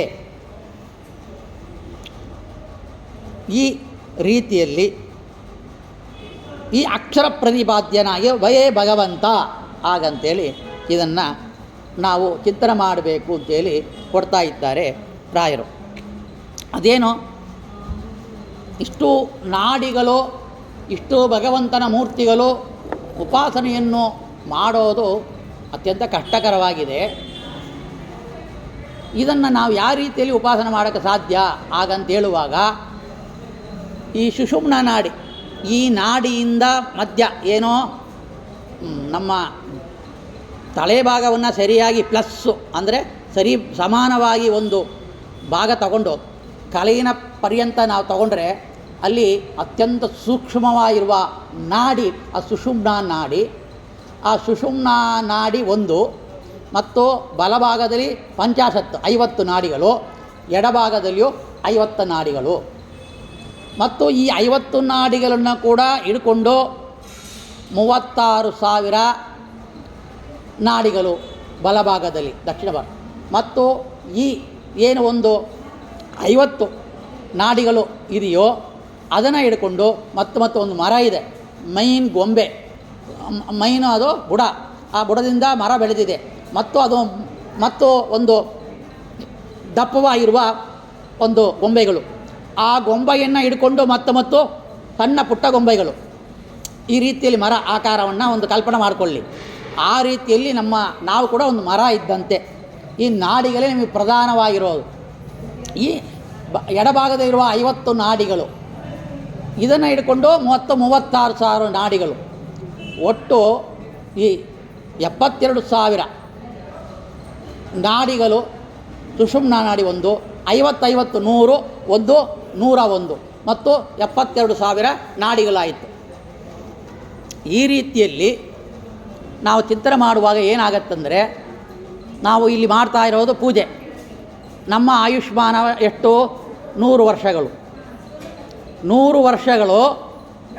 ಅದರಲ್ಲಿ ಬರುವ ಹಗಲು ಎಷ್ಟು? 360 ದಿನ. ಅಂದರೆ 360 ಎದರಲ್ಲಿ ಕೂಡಿಸ್ಬೇಕು? 100 ವರ್ಷ ಆಯುಷ್ಮಾನದಲ್ಲಿ ನಾವು ಇಂಟು ಮಾಡಬೇಕು. 360ರಲ್ಲಿ 100 36,000 ಆಯಿತು ಹಗಲು. ಮತ್ತು ಎಷ್ಟು ರಾತ್ರಿ ನಾವು 100 ವರ್ಷ ಆಯುಷ್ಮಾನದಲ್ಲಿ ಕಳಿತೀವಿ? 36,000 ರಾತ್ರಿ ಭಾಗ. ಈ 72,000 ನಾಡಿಗಳಲ್ಲಿರುವ ಬೃಹದೀ ಸಹಸ್ರಗತ, ಈ ಬೃಹದೀ ಸಹಸ್ರದ ಪ್ರತಿಪಾದ್ಯನ ವೇದಮಂತ್ರ ಪ್ರತಿಪಾದ್ಯನ ಇರುವ ಭಗವಂತನ ಮೂರ್ತಿಗಳೇ ಈ ನಮ್ಮ ಬಲಭಾಗದಲ್ಲಿ ಸ್ವರಾಕ್ಷರ ಪ್ರತಿಪಾದ್ಯ ಭಗವಂತ 36,000 ಪುರುಷ ರೂಪದಲ್ಲಿ ಇದ್ದಾನ ಅಂತ ಉಪನಿಷತ್ ಮಂತ್ರ ಹೇಳ್ತಾ ಇದೆ. ಐತ್ರೋ ಉಪನಿಷತ್ತಿನಲ್ಲಿಯೂ ಹೇಳ್ತಾ ಇದೆ. ಮತ್ತು ಎಡಭಾಗದಲ್ಲಿಯೂ ಕೂಡ ನಮ್ಮ ಭಗವಂತ ತ್ರಿರೂಪದಲ್ಲಿ ಈ 36,000 ನಾಡಿಗಳಲ್ಲಿ ಕೂಡ ಸ್ಥಿತವಾಗಿದ್ದುಕೊಂಡು ನಮ್ಮನ್ನು ನಡೆಸ್ತಾ ಇದ್ದಾನ. ಈ ರೀತಿಯಲ್ಲಿ ಭಗವಂತನಿಗೆ ಇವಾಗ ನೋಡಿದ್ವಿ, ಸಾಮಗಾನ ಎಷ್ಟು ಇಷ್ಟವೋ ಭಗವಂತನಿಗೆ ಅನ್ನ ಇಷ್ಟ. ಯಾವ ಅನ್ನ ಇಷ್ಟ? ನಮಗೆ ಈ ಬಿಳಿ ಅನ್ನ ಇಷ್ಟ, ಅಕ್ಕಿ ಇಷ್ಟ. ಆದರೆ ಭಗವಂತ ಮಾಡುವ ಊಟ ಅನ್ನ ಯಾವುದು ಅಂತ ಕೇಳಿದರೆ ಈ ಬೃಹದೀ ಸಹಸ್ರ ಮಂತ್ರ ಹಾಗೆ ಅಂತೇಳಿ ಹೇಳ್ತಾ ಇದೆ. ವಿಶ್ವಾಮಿತ್ರರು ಕಂಡುಕೊಂಡಿರುವ ಬೃಹದೀ ಸಹಸ್ರ ಏನು ಇದೆಯೋ ಅದು ಭಗವಂತನ ಅನ್ನ. ಈ ಅನ್ನ ತುಂಬ ಇಷ್ಟವಾಗಿದೆ. ಮತ್ತು ಏಳು ನಾವು ಅನ್ನ ಹಾಕಿ ಹುಳಿ ಹಾಕ್ಕೊತೀವಿ. ಅನ್ನ ಬಂತು, ಸಾರು ಅನ್ನ ಸಾರು ಹಾಕ್ಕೊತೀವಿ. ಅನ್ನ ಮತ್ತು ಮಜ್ಜಿಗೆ ಅನ್ನ. ಭಗವಂತ ಇಂಥ ಊಟ ಮಾಡೋದಿಲ್ಲ. 3 ಸಲ ಹೇಳಿದರೆ ಅವನಿಗೆ ಹುಳಿಯನ್ನು, ಸಾರನ್ನು, ಮಜ್ಜಿಗೆಯನ್ನು ಆಗಿಬಿಡುತ್ತೆ. ಭೃಗವತಿ ಸಹಸ್ರವನ್ನು 3 ಬಾರಿ ಪಾರಾಯಣ ಮಾಡುವಾಗ ವಿಶ್ವಾಮಿತ್ರರು ಕಂಡುಕೊಂಡಿರುವ ಭೃಗವತಿ ಸಹಸ್ರವನ್ನು 3 ಸಲ ಪಾರಾಯಣ ಮಾಡಿದ್ರು. ಮತ್ತು ಹೇಳು ಅಂತ ಇಂದ್ರನಲ್ಲಿ ಆವೇಶಗೊಂಡಿರುವ ಭಗವಂತ ಕೇಳ್ತಾ ಇದ್ದಾನೆ. ಆ ರೀತಿಯಲ್ಲಿ ಈ ಭೃಗವತಿ ಸಹಸ್ರ ಭಗವಂತನಿಗೆ ಅನ್ನ ಅಂತ ತಿಳಿದು ಈ ಭೃಗವತಿ ಸಹಸ್ರ ಪ್ರತಿಪಾದ್ಯ ಭಗವಂತ ನಮ್ಮ ಬಲಭಾಗ ಮತ್ತು ಎಡನಾಡಿನಲ್ಲಿ ಪಿಂಗಲನಾಡಿ ಮತ್ತು ಇಡನಾಡಿಗಳಲ್ಲಿ ಕೂಡ ಇದ್ದಾನ ಹಾಗಂತ ತಿಳಿಬೇಕು. ಈ 100 ನಾಡಿಗಳು ಸುಷುಮ್ನ ನಾಡಿನ ಧ್ಯಾನ ಮಾಡುವಾಗ ನಮ್ಮ ಪ್ರಾಣವನ್ನು ಚಕ್ರ ಏನಿದೆಯೋ ಆ ಚಕ್ರದಲ್ಲಿ ಹೊಟ್ಟೆಯಿಂದ ಮತ್ತು ಹೃದಯಕ್ಕೆ, ಕಂಠಕ್ಕೆ ಮತ್ತು ನೆತ್ತಿಗೆ ಮತ್ತು ಮೂಲಾಧಾರಕ್ಕೆ ತಗೊಂಡು ಬಂದು ಯಾರು ಪ್ರಾಣವನ್ನು ಯೋಗಿ ತ್ಯಜಿಸ್ತಾನೋ ಅವ ಮತ್ತು ಹುಟ್ಟೋದಿಲ್ಲ. ಹಾಗಂತೇಳಿ ಸುಧಾದಿ ಗ್ರಂಥದಲ್ಲಿಯೂ ಕೃಷ್ಣಾಚಾರ್ಯ ಭಗವದ್ಗೀತೆಯಲ್ಲಿ ಅರ್ಜುನಿಗೆ ಉಪದೇಶ ಮಾಡುವಾಗ ಈ ಸುಷುಮ್ನ ನಾಡಿಯ ಬಗ್ಗೆ ಭಗವಂತ ಹೇಳಿದ್ದಾನೆ. ಇಂಥ ಸುಷುಮ್ನ ನಾಡಿಯಿಂದ ಪ್ರವೇಶ ಮಾಡುವ ಯೋಗ ಶಕ್ತಿ ಇರೋದ್ರಿಂದವೇ ಅವರು ತಮ್ಮ ಎಲ್ಲವನ್ನೂ ಕೂಡ ಸುಷುಮ್ನ ನಾಡಿ ಮುಖಾಂತರವಾಗಿ ಬಿಟ್ಟು ಸಂಚಾರ ಕೂಡ ಮಾಡ್ಬೋದು ಅವರು. ಯಾಕಂದರೆ ಆಯುಷ್ಮಾನ ಹೆಚ್ಚಿರುವಾಗ ಕಲಿಯುಗದಲ್ಲಿ ನಮ್ಮ ಮುಂದೆ ಓಡಾಡುವ ಕಾಲ ಬರೀ 116 ವರ್ಷ, 120 ವರ್ಷ. ಅದಕ್ಕಾಗಿ ಇದನ್ನು ಬಿಟ್ಟು ನಾವು ಸಂಚಾರ ಮಾಡಬೇಕೋ, ಯಾರು ಕಣ್ಣಿಗೆ ಕಾಣದೆ ಸಂಚಾರ ಮಾಡಬೇಕೋ, 700 ವರ್ಷ ಆಯುಷ್ ಇರಬೇಕು.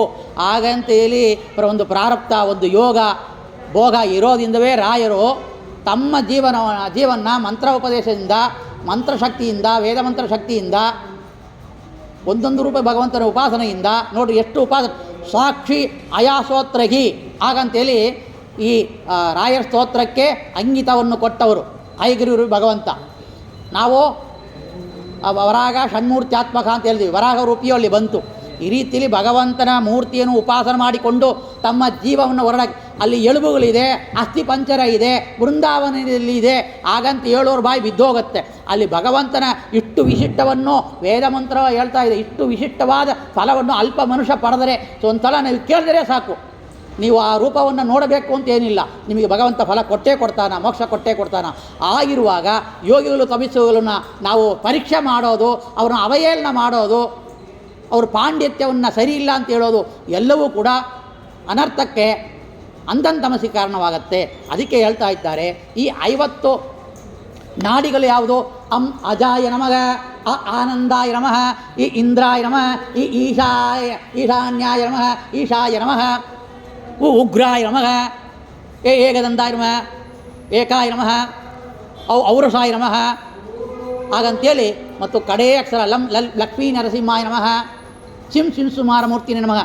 ಈ ಲಕ್ಷ್ಮೀ ನರಸಿಂಹ ಅಜಾದಿ ರೂಪದಿಂದ ಲಕ್ಷ್ಮೀ ನರಸಿಂಹ ರೂಪ ಮತ್ತು ಲಕ್ಷ್ಮೀ ನರಸಿಂಹ ರೂಪದಿಂದ ಅಜಾದಿ ರೂಪ 50 ರೂಪಗಳು. ಈ ಅಜಾಯ ನಮಃ, ಆನಂದಾಯ ನಮಃ ಆರೋಹಣದಲ್ಲಿ ಭಗವಂತನ ಮೂರ್ತಿಯನ್ನು ಇಲ್ಲಿ ಚಿಂತನೆ ಮಾಡಬೇಕು.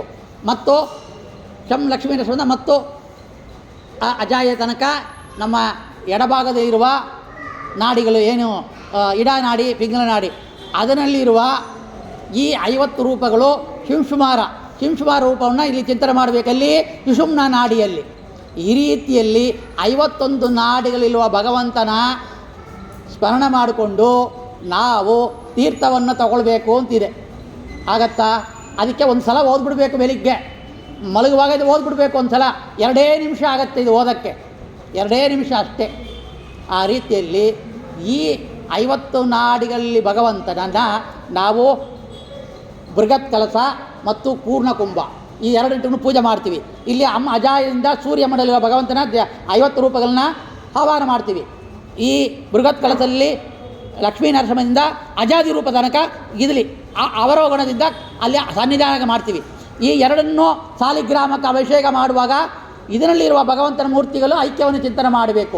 ಈ ಐಕ್ಯವನ್ನು ಚಿಂತನೆ ಮಾಡಿ ನಾವು ಆ ತೀರ್ಥವನ್ನು ಭಗವಂತನ ಪ್ರಸಾದ ರೂಪವಾಗಿ ಅಲ್ಲಿ ಭಗವಂತನ ರೂಪವನ್ನು ಚಿಂತನೆ ಮಾಡಬೇಕು. ಅಲ್ಲಿ ಭಗವಂತನ ಸುಷುಮ್ನಲ್ಲಿ ಭಗವಂತನ ಚಿಂತನೆ ಮಾಡಬೇಕು. ಈ ರೀತಿಯಲ್ಲಿ 51 ರೂಪವನ್ನು ಚಿಂತನೆ ಮಾಡಿಕೊಂಡು ವಿಶ್ವಾಯ ನಮಃ ತೇಷಾನು ಪ್ರಾಜ್ಞಾತ ನಿರ್ಮಾಣ ತಗೊಳ್ಳುವಾಗ ಆ ಮೊದಲ ಪ್ರೋಕ್ಷಣೆ ಇದು ಆಮೇಲೆ ಪ್ರೋಕ್ಷಣೆ ತುರಿಯ ರೂಪದಿಂದ. ನಾವು ಮಘಾತೀರ್ಥ ತಗೊಳ್ಳುವಾಗ ಪ್ರೋಕ್ಷಣೆ ಫಸ್ಟು, ಆಮೇಲೆ ವಿಶ್ವಾದೇಶ ಪ್ರಾಜ್ಞ. ಯಾಕೆ ವಿಶ್ವಾದೇಶ ಪ್ರಾಜ್ಞ ರೂಪವನ್ನು ನಾವು ನೋಡಿದ್ವಿ. ಆ ನಾಮಸ್ಮರಣೆಯಿಂದ ಈ 50 101 ರೂಪಗಳ ಉಪಾಸನೆಯಿಂದ ತೀರ್ಥವನ್ನು ಮಾಡಬೇಕು, ಪೂಜೆಯನ್ನು ಹಾಗೆ ಮಾಡಬೇಕು. ತಂತ್ರಸಾರ ಹೋಗ್ತಾ ನಾವು ತೀರ್ಥ ತಗೊಳ್ಳುವಾಗೂ ನೆನೆಸ್ಬೇಕು, ಮಲಗುವಾಗೂ ನೆನೆಸ್ಬೇಕು. ಹಾಗಂತ ಇರೋದ್ರಿಂದ ಈ 36,000 ಏನರ್ಥ? ಭೃಗದಿ ಸಹಸ್ರಕ್ಕೆ ಇದಕ್ಕೆ ಏನು ಸಂಬಂಧ? ದೊಡ್ಡ ವಿಷಯ ಸಂಕ್ಷಿಪ್ತವಾಗಿ ಹೇಳ್ತೀವಿ. ಹರಿಕಥಾಮೃತ ಸಾರವನ್ನು ಓದಿದವರಿಗೆ ಕೇಳಿದವರು ಇದು ಗೊತ್ತಾಗುತ್ತೆ. ಈ ಒಂದೊಂದು ಅಕ್ಷರ ಪ್ರತಿಪಾದ್ಯ ಪರ್ವತ 36,000 ಅಗಲಿನಲ್ಲಿ ಇವತ್ತು ಅಗಲು ಆಗ್ತಾ ಇದೆ. ಅಗಲಿನಲ್ಲಿ ಒಂದು ರೂಪ ಪ್ರತಿಪಾದ್ಯನಾಗಿದೆ ನನ್ನ ಬಲಭಾಗದಲ್ಲಿ. ಇವತ್ತು ರಾತ್ರಿ ಆಗ್ತಾ ಇದೆ, ರಾತ್ರಿ ಮಲಗುತ್ತೀನಿ. ಅವಾಗ ಇನ್ನೊಂದು ವ್ಯಂಜನಾಕ್ಷ ಪ್ರತಿಪಾದ್ಯ ಭಗವಂತ ಅಲ್ಲಿ ಸನ್ನಿಧಾಗಿದ್ದಾನ, ಎಲ್ಲಿ ಸ್ತ್ರೀರೂಪದಿಂದ. ಲಕ್ಷ್ಮೀ ಜೊತೆಯಲ್ಲಿ ಸಾಮರ್ಥ್ಯ ಮಾಡೋದಿಲ್ಲ ಅವ.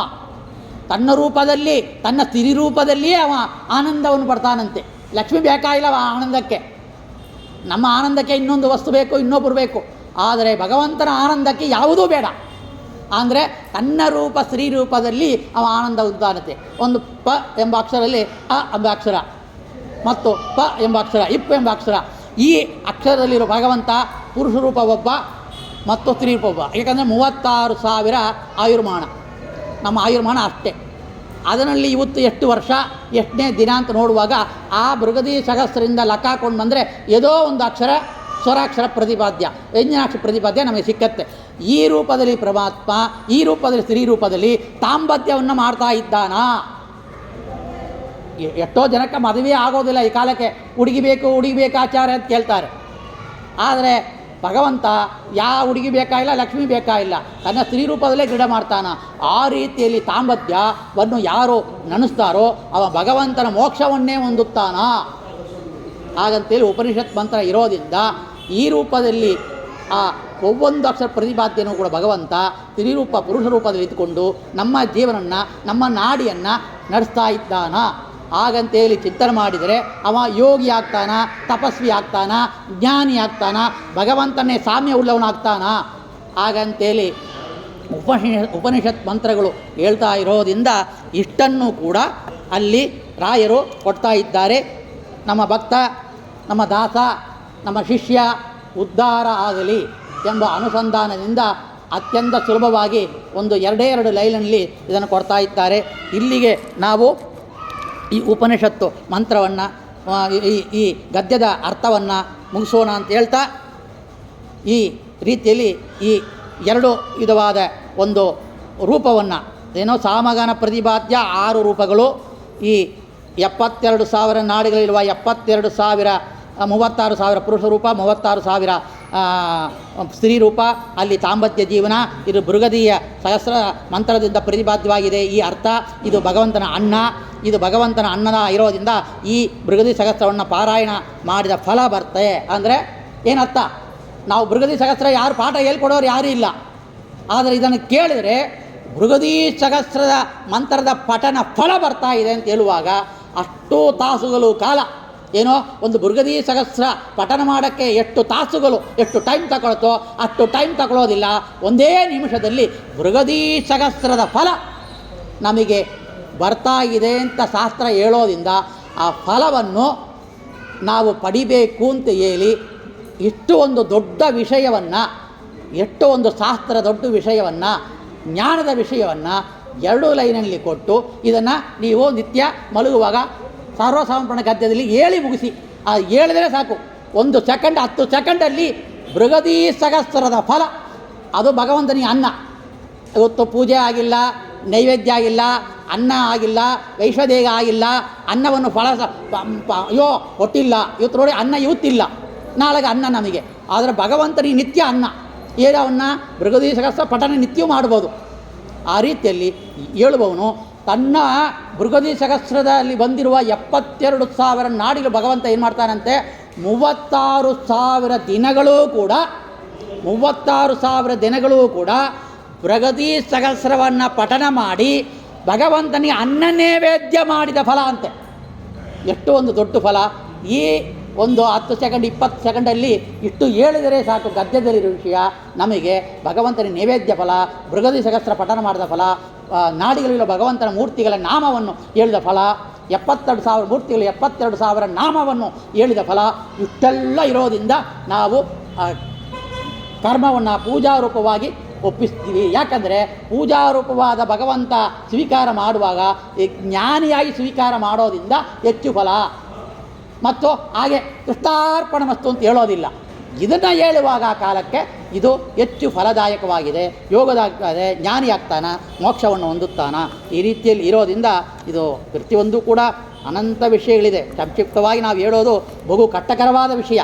ಆದರೂ ಕೂಡ ನಮ್ಮ ವಾಕ್ಶುದ್ಧಿಯಾಗಿ, ಶ್ರವಣ ಶುದ್ಧಿಗಾಗಿ ನಮ್ಮ ಈ ಒಂದು ವ್ರತ ಏನು ಏಕಾದಶಿ ವ್ರತದಲ್ಲಿ ಭಗವಂತನ ಒಂದು ವಿಷಯ ನಾಮಗಳು ಕೇಳಿದ್ದಿರೋ ಆ ಷಟ್ರೂಪಿ ಭಗವಂತ ಏನಿದ್ದಾನೋ ಆ ಷಟ್ರೂಪಿ ಭಗವಂತ 72,000 ಭಗವಂತನ ರೂಪಗಳಿಗೆ ಈ ಪ್ರವಚನವನ್ನು ಶ್ರೀಕೃಷ್ಣಾರ್ಪಣಮಸ್ತು ಅಜಾದಿಯಿಂದ ಶಂಸುವಾರ ತನಕ 51 ರೂಪಗಳಿಗೂ, ಬೃಹದಿ ಸಹಸ್ರ ಪ್ರತಿಪಾದ್ಯನ 72,000 ರೂಪ ಭಗವಂತನಿಗೂ, ಮತ್ತು ಹೀಂಕಾರ ಷಟ್ಮ ಪ್ರತಿಪಾದ್ಯ ಅನುದ್ಧ ಪ್ರತಿಮ ಸಂಕೃಷ್ಣ ವಾಸುದೇವ ವರಾಗ ಷಣ್ಮೂರ್ತಿ ಆತ್ಮನಿಗೂ ಕೂಡ ಈ ಪ್ರವಚನ ಸೇವೆಯನ್ನು ಒಪ್ಪಿಸ್ತಾ ಇದ್ದೀನಿ. ಶ್ರೀಕೃಷ್ಣಾರ್ಪಣಮಸ್ತು.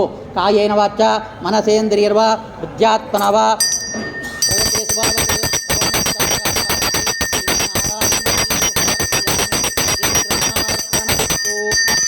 ಹರಿ ಓಂ.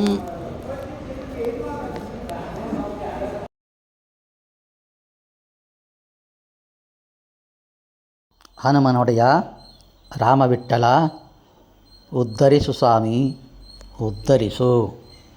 ಶ್ರೀಕೃಷ್ಣಾರ್ಪಣಮಸ್ತು. ಹರಿ ಓಂ. ಓಂ ತತ್ಸತ್. ಹನುಮನೊಡೆಯ ರಾಮವಿಠಲ ಉದ್ಧರಿಸು ಸ್ವಾಮಿ, ಉದ್ಧರಿಸು. ಹರಿ ಓಂ.